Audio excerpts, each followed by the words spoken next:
तो जाहिर है आप भी जानना चाहते हैं कि आखिर कैलाश पर्वत की चोटी पर क्या है। सदियों से इस रहस्यमयी पर्वत को लेकर अलग अलग मान्यताएं चलती आ रही हैं। कोई कहता है कि यहाँ साक्षात भगवान शिव निवास करते हैं, यानी ये उनका दिव्य धाम है। वहीं कुछ वैज्ञानिक इसे एक रहस्यमयी पिरामिड बताते हैं। लेकिन सच्चाई क्या है? क्या वाकई कोई ऐसी अदृश्य शक्ति है जो इंसान या किसी मशीन को वहां पहुंचने से रोक देती है? क्या ये कोई दैवी चमत्कार है या कोई ऐसा रहस्य जिसे समझना इंसान की सोच से भी बाहर है?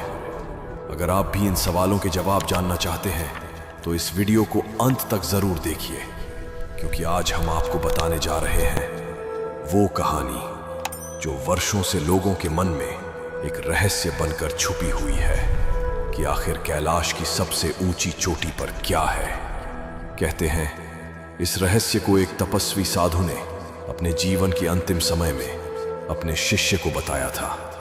क्या था वो रहस्य? क्यों आज तक कोई भी इंसान कैलाश के शिखर तक नहीं पहुंच पाया? अगर आप भी जानना चाहते हैं उस साधु की कही बातें, तो जुड़े रहिए इस वीडियो के साथ।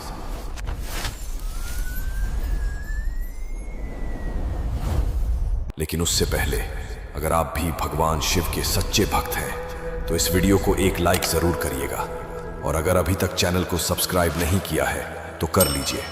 कमेंट में हर हर महादेव लिखना मत भूलिएगा। तो चलिए अब शुरू करते हैं वो रहस्य जो सदियों से अनकहा था। बहुत समय पहले तिब्बत के एक सुनसान इलाके में मानसरोवर झील के किनारे एक साधु तपस्या करते थे। उनका नाम था गोपीनाथ गिरी। कोई नहीं जानता था वे कितने वर्षों से वहीं थे। लोग उन्हें चुप्पा बाबा कहते थे। उनकी झोपड़ी बेहद साधारण थी, पत्थर और कपड़ों से बनी हुई। लेकिन रात में वहां से घंटियों जैसी रहस्यमयी आवाजें आती थीं। इस पवित्र झील को हिंदू, बौद्ध, जैन सभी पवित्र मानते हैं, क्योंकि माना जाता है कि यही भगवान शिव का निवास स्थान है। कुछ वैज्ञानिक इसे ब्रह्मांड का केंद्र कहते हैं और वर्ल्ड पिरामिड भी। कई यात्रियों ने बताया कि कैलाश की परिक्रमा करते समय उनकी घड़ियां उल्टी चलने लगती हैं। कुछ तो कभी वापस ही नहीं लौटे। इन तमाम कहानियों के बीच सबसे रहस्यमयी बात वही थी जो उस साधु ने अपने दिल में छुपा रखी थी। एक रात जब चांद की रोशनी मानसरोवर पर पड़ रही थी, साधु अपनी झोपड़ी के बाहर बैठे थे। उनके 4 शिष्य भी उनके पास आ बैठे। सबसे छोटा शिष्य काशीगिरी कांपता हुआ बोला, गुरुदेव, आपने कैलाश के शिखर पे क्या देखा था? साधु ने शांत स्वर में कहा, मैंने वहां केवल बर्फ या पत्थर नहीं देखे, मैंने कुछ ऐसा देखा जिसे कोई मान भी नहीं सकता। यह सिर्फ एक कहानी नहीं, आत्मा की परीक्षा है। उन्होंने कहा, मैं तुम्हें 3 रातों में यह कथा सुनाऊंगा, हर रात एक हिस्सा। अगर किसी को डर है तो अभी लौट जाओ। कोई नहीं गया। उन्होंने आंखें मूंदी और कहा, वर्षों पहले जब मैंने मानसरोवर में स्नान किया, मेरा मन बहुत बेचैन था। लोग कहते थे जिसने कैलाश का शिखर देख लिया वह बदल जाता है। मैंने खुद देखा था कि कुछ यात्री ऊपर चढ़े और फिर कभी नहीं लौटे। मैंने जाना वहां कोई और शक्ति पहरा देती है। फिर उन्होंने बताया, एक रात मैंने शिखर की तरफ देखा। वहां एक नीली रोशनी दिखी जो किसी दीपक की लौ जैसी नहीं थी, बल्कि एक जीवित ऊर्जा जैसी लग रही थी। तभी मैंने तय कर लिया, मैं वहां जाऊंगा। अगले दिन सुबह सवेरे उन्होंने अपनी यात्रा शुरू की। उनके पास केवल एक लकड़ी का दंड, एक कमंडल और एक गर्म वस्त्र था। जब मैं ऊपर पहुंचा, एक काले पत्थर पर कोई अजीब भाषा में निशान बने थे। उसे छूते ही लगा कि पत्थर के अंदर कोई धड़कन हो रही है। मैं थोड़ा डर गया, लेकिन उससे भी ज्यादा एक अजीब आकर्षण था। जैसे आत्मा कोई पुराना वादा पूरा करने आई हो। रात को फिर वही नीली रोशनी दिखी। अब उसमें एक आकृति दिख रही थी, त्रिशूल, और आवाज आई, आगे बढ़ो, द्वार खोलो। तीसरे दिन दोपहर तक मैं एक गोल गुंबद तक पहुंचा जो बर्फ में आधा डूबा हुआ था। उस पर संस्कृत में लिखा था, जो मेरे शिखर तक पहुंचता है वह अपने सच्चे स्वरूप को जान लेता है। मैंने हाथ रखा और उसी क्षण मेरी चेतना बुझ गई। जब उन्हें होश आया, वे किसी नीली रोशनी से भरे कक्ष में थे। कोई छत नहीं, कोई दरवाजा नहीं, बस मौन था।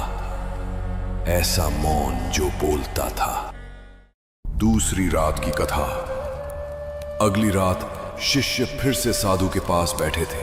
सबसे बड़े शिष्य महादेवानंद ने पूछा, गुरुदेव, क्या आप सचमुच उस कक्ष से लौटे थे? साधु ने आंखें खोली और कहा, उस कक्ष में कोई दरवाजा नहीं था, लेकिन मैं वहां किसी अदृश्य शक्ति के सहारे जीवित था। तभी मुझे फिर वही आवाज सुनाई दी, जो यहां तक आया है वो अब अपने डर को पार कर चुका है। अगला द्वार अब खुलेगा। धीरे धीरे कक्ष पारदर्शी होने लगा और सामने कैलाश की शिखर दिखाई देने लगी। अब वो शिखर बदल चुका था। उस पर 4 विशाल चेहरे उभरे हुए थे, पूर्व, पश्चिम, उत्तर और दक्षिण की तरफ। उनकी आंखें बंद थीं, लेकिन ऐसा लग रहा था जैसे वे सब मुझे देख रहे हैं। काशीगिरी ने पूछा, गुरुदेव, क्या उन्होंने कुछ कहा? साधु ने कहा, उन्होंने कुछ नहीं कहा, लेकिन उनका मौन मेरे भीतर एक तूफान जैसा चल रहा था। तभी फिर से आवाज आई, दूसरा द्वार खुलेगा। फिर जमीन खिसकने लगी और साधु एक अदृश्य सुरंग में उतरने लगे। ये कैलाश की तीसरी परत थी, उन्होंने बताया। सुरंग की दीवारों पर चमकते अक्षर थे, जैसे कोई मंत्र खुदा हो। सुरंग के अंत में एक विशाल द्वार था, तीसरा और अंतिम द्वार। जो इसे पार करता है वो वापस नहीं लौटता। अगर ये कहानी सुनकर आपके मन में भी सवाल उठने लगे हैं तो इस वीडियो को एक लाइक जरूर दीजिए। और अगर आपको लगता है कि ये रहस्य औरों तक भी पहुंचना चाहिए तो वीडियो को अपने दोस्तों के साथ शेयर कीजिए। ऐसी ही अनसुनी कहानियां आगे भी सुनने के लिए चैनल को सब्सक्राइब करना ना भूलें और कमेंट में जरूर लिखें, मैं तैयार हूं कैलाश के तीसरे द्वार के लिए। अब चलिए बढ़ते हैं उस आखिरी रात की ओर।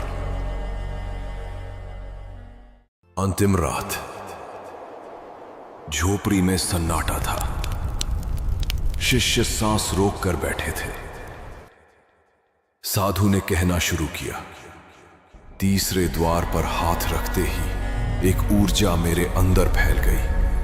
धीरे धीरे वो द्वार खुलने लगा और मैं किसी दूसरी ही दुनिया में पहुंच गया। वहां नीली और सफेद रोशनी का समंदर था। ठंड थी मगर दर्द नहीं था। हर कदम पर लगता जैसे मैं अब इंसानों की दुनिया में नहीं। वहां एक पत्थर का चबूतरा था, उस पर त्रिशूल गड़ा था, उससे नीली रोशनी निकल रही थी। मैंने हाथ जोड़कर प्रार्थना की, हे शक्ति, मुझे दर्शन दो। तभी उस त्रिशूल से एक आकृति उठी, एक चेहरा, 3 आंखें, जटा, विशाल स्वरूप, शिव। वो कोई मूर्ति नहीं थी, ना कोई कल्पना, वो एक जीवित उपस्थिति थी। मैं रेत की तरह उनके सामने छोटा महसूस कर रहा था। तभी भीतर एक आवाज गूंजी, जो यहां तक आया है उसे अब द्वंद्व से मुक्ति मिलेगी। साधु बोले। मेरी सांस रुकने लगी। मैं शरीर से बाहर जाने लगा। तब मैंने जाना, कैलाश कोई चोटी नहीं, ये चेतना का द्वार है। यहां जो आता है उसे अपने असली रूप का दर्शन होता है। यही मुक्ति है, यही भय भी।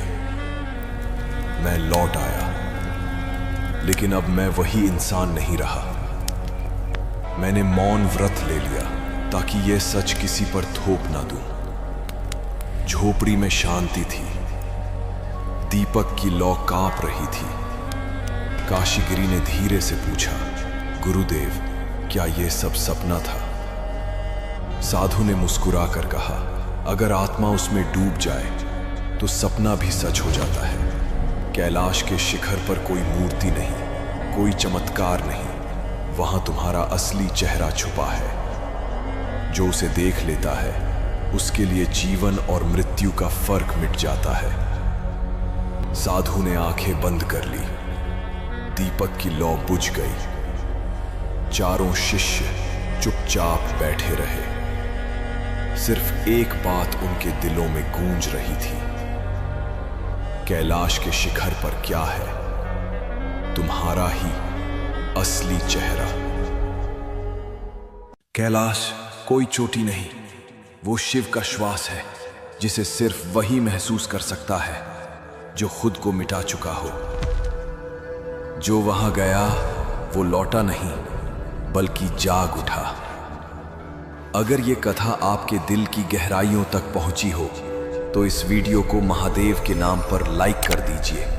कमेंट में जरूर लिखिए हर हर महादेव। और अगर आप भी शिव के इस रहस्य से जुड़े रहना चाहते हैं तो चैनल को सब्सक्राइब कर लीजिए।